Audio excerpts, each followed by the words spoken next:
એકલા હાથે કેટલું લડવું આની સામે? આ બે બાપ દીકરો તો પાકિસ્તાનના ગુંડાઓ કરતા પણ ખરાબ છે.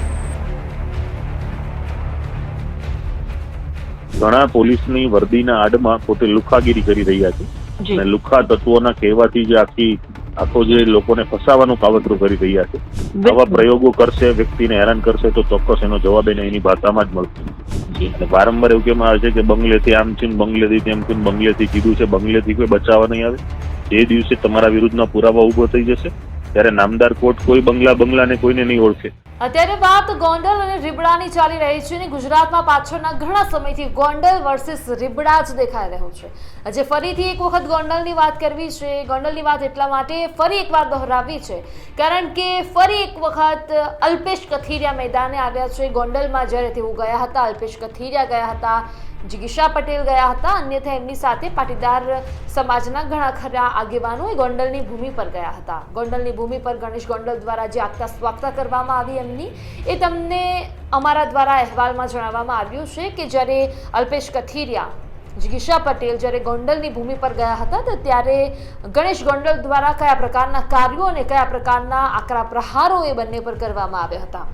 પરંતુ આજે ફરી એક વખત અલ્પેશ કથિરિયા મેદાને આવ્યા છે અને અલ્પેશ કથિરિયાએ ક્યાંક ને ક્યાંક ત્યાંની જે પોલીસ છે તેના પર આકરા પ્રહારો કર્યા છે, સવાલો ઉઠાવ્યા છે અને એમને એવું કહ્યું છે કે આખરે કોના ઈશારે આ જે પોલીસ છે તે કાર્ય કરી રહી છે. કારણ કે પોલીસ પાછળના ઘણા સમયથી કોઈ કાર્ય કરતી જ ન હોય એવું લાગી રહ્યું છે. ગોંડલનો એ કેસ પછી રાજકુમાર જાટનો હોય, ગોંડલનો રીબડાનો એ પછી કેસ અમિત ખૂટનો હોય કે પછી એ લોકો જ્યારે ગયા હતા એ ટાઈમની પોલીસની કાર્યવાહી હોય એ પ્રમાણેનું જ કેમ નથી.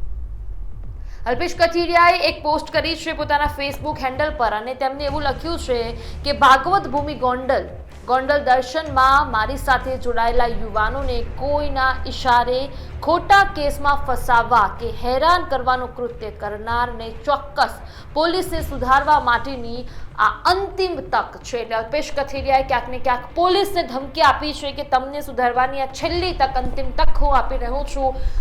તમે કાયદામાં રહેશો તો ફાયદામાં રહેશો, બાકી બંગલેથી કોઈ બચાવવા નહીં આવે એવું અલ્પેશ કથિરિયાએ કહ્યું છે. અને અલ્પેશ કથિરિયા સાથે મારી વાતચીત પણ થઈ. અલ્પેશ કથિરિયાએ મસ્ત મોટા ખુલાસા પણ કર્યા છે. આખરે સવાલ એ છે કે અલ્પેશ કથિરિયાએ એવું કેમ કહ્યું કે કાયદામાં રહેશો તો ફાયદામાં રહેશો? કારણ કે આ સૌથી વધારે આ શબ્દનો પ્રયોગ કરતા હોય તો આપણા રાજ્યના ગૃહપ્રધાન હર્ષ સંઘવી સાહેબ, અને હર્ષ સંઘવી સાહેબ દરેકને એવું કહેતા હોય કે કાયદામાં રહેશો તો ફાયદામાં રહેશો. અને આજે અલ્પેશ કથિરિયાએ એવું કહ્યું છે કે જ્યારે જનપ્રતિનિધિ થઈને ગૃહપ્રધાન હર્ષ સંઘવી લોકોને એવું કહેતા હોય કે કાયદામાં રહેજો તો ફાયદામાં રહેશો, તો પોલીસને પણ હું એવું જ કહીશું કે કાયદામાં રહેશો તો ફાયદામાં રહેશો, બાકી બંગલેથી બચાવવા કોઈ નહીં આવે. હવે અલ્પેશ કથિરિયાએ મારી સાથે શું વાત કરી છે સાંભળો મારી સાથે. અલ્પેશભાઈ, આપના દ્વારા એવી પોસ્ટ કરવામાં આવી હતી, ભાગવત ભૂમિ ગોંડલ દર્શનમાં મારી સાથે જોડાયેલા યુવાનોને કોઈના ઈશારે ખોટા કેસમાં ફસાવવા કે હેરાન કરવાનું કૃત્ય કરનારને પોલીસ ચોક્કસ સુધારવા માટેની અંતિમ તક છે. કાયદામાં રહેશો તો ફાયદામાં રહેશો, બાકી બંગલેથી કોઈ બચાવવામાં નહીં આવે. તો અલ્પેશભાઈ, આવી પોસ્ટ તમે કેમ કરી અને તમારી સાથે જે હતા એવા કયા ઈસમને હેરાન પરેશાન કરવામાં આવી રહ્યા છે? છેલ્લા 3 દિવસથી જે ગોંડલની ભૂમિ પર ભગવતસિંહજીએ પવિત્ર ભૂમિનું નિર્માણ કર્યું, એ ભૂમિ પર અમારી સાથે ગોંડલ દર્શન યાત્રામાં હતા પિયુષભાઈ રાદડિયા. 3 દિવસથી પોલીસ એમને ટોર્ચરિંગ કરી રહી છે. જે ગુનામાં એની સંડોવણી નથી, જે ગુના સાથે એને કઈ લેવા દેવા નથી, એવા ગુનામાં સહઆરોપીમાં એને જોડી એક ગુનામાં જામીન લઈ તો બીજા ગુનામાંથી ત્રીજા ગુનામાં, ત્યારબાદ ગઈકાલે ચોથા ગુનાની જે ચાલી રહી હતી એટલે અમે તત્કાલ ધોરણે આ બાબત અમારા ધ્યાન પર આવી. ત્યાંના અધિકારીઓશ્રીનું ધ્યાન પણ દોર્યું છે. ગઈકાલે રાત્રે અમે ગૃહમંત્રીશ્રીને પણ રૂબરૂ મળીને આ મુદ્દાની વિગતવાર રજૂઆત કરી છે કે આ રીતે પોલીસ હેરાન કરશે, મારશે, ટોર્ચર કરશે અને કોઈ પણ અમારા યુવાન વ્યક્તિને દબાવશે તો આવનારા દિવસોમાં આના માટે સંપૂર્ણપણે ગોંડલ પોલીસ જવાબદાર રહેશે. હાલ ગોંડલ પોલીસના એસપી રજા પર છે. એમનો ચાર્જ સિમરન ભારદ્વાજ પાસે છે. સિમરન ભારદ્વાજ, એમના મળતિયા માણસો, પરમાર સાહેબ, આવા ઘણા બધા અધિકારીઓ આમાં અંગત રસ લઈ અને ચોક્કસ વ્યક્તિની સૂચનાથી કાર્ય કરી રહ્યા છે. એનો પણ અમે વિગતવાર રિપોર્ટ કર્યો છે. આવનારા દિવસોમાં એના પર પણ એક્શન લેવાશે. પણ હાલ અમારી માંગણી છે કે અમારા યુવાનને તત્કાલિક છોડવામાં આવે જો આ યુવાનને કંઈ પણ થશે, હાલ હોસ્પિટલમાં એને એડમિટ કરવામાં આવ્યા છે, કંઈ પણ પ્રકારનું એમની નિવેદનો સામે આવશે એ પ્રમાણે સંપૂર્ણ કાર્યવાહી કરીશું. અને આના પછી કોઈ પણ યુવાનને ટોર્ચરિંગ કે કોઈ હેરાનગતિ કે એના ધંધે જઈને ખોટી તપાસ કરવાના નામે તૂટક કરશે તો એ પોલીસના પટ્ટા ઉતરશે, ત્યાં સુધી અમે લડાઈ લડીશું. બિલકુલ બિલકુલ. તો અલ્પેશભાઈ, જે રીતે આપ કહેવાય કે ત્યાંની પોલીસ પર આકરા પ્રહારો કરી રહ્યા છો, તો શું તમને લાગે છે કે પોલીસના ગળામાં પટ્ટા દેખાતા નથી પણ ક્યાંક ને ક્યાંક પટ્ટા બાંધેલા છે? પોલીસ કોઈ વ્યક્તિની સૂચનાથી કામ કરે છે, અને દરેક પોલીસ સારી નથી એમ દરેક પોલીસ ખરાબ પણ નથી. બિલકુલ. ઘણા પોલીસની વર્દીના આડમાં પોતે લુખાગીરી કરી રહ્યા છે, અને લુખા તત્વોના કહેવાથી જે આખો જે લોકોને ફસાવાનું કાવતરું કરી રહ્યા છે, અંદરથી માણસોને હેરાન કરી રહ્યા છે. આવી પ્રકારની વેરવૃત્તિ કે દુશ્મના વૃત્તિથી જો પોલીસ કાર્યવાહી કરતી હોય તો એ પોલીસને લાયક જ નથી. કેમ કે શપથ દરમિયાન એને શપથ લીધી હોય છે, ને શપથ પ્રમાણે પોલીસે સંપૂર્ણ આજીવન કામ કરવાનું હોતું હોય છે, નહીં કે કોઈ વ્યક્તિને ખુશ કરવા માટે.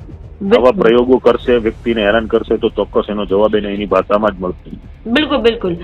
જે રીતે આપે કહ્યું કે આ રીતેના પ્રયાસો કરશે તો ચોક્કસ એની ભાષામાં જ એમને જવાબ મળશે. તો આપે છેલ્લી લાઈનમાં લખ્યું છે કે કાયદામાં રહેશો તો ફાયદામાં રહેશો, બાકી બંગલેથી કોઈ બચાવવા નહીં આવે. આનો શું મતલબ? એનો સીધો ને સાદો મતલબ છે કે આ બધું આખું જે પોલીસ મળેલી છે, જયરાજભાઈની સૂચનાથી બધું કામ કરે છે.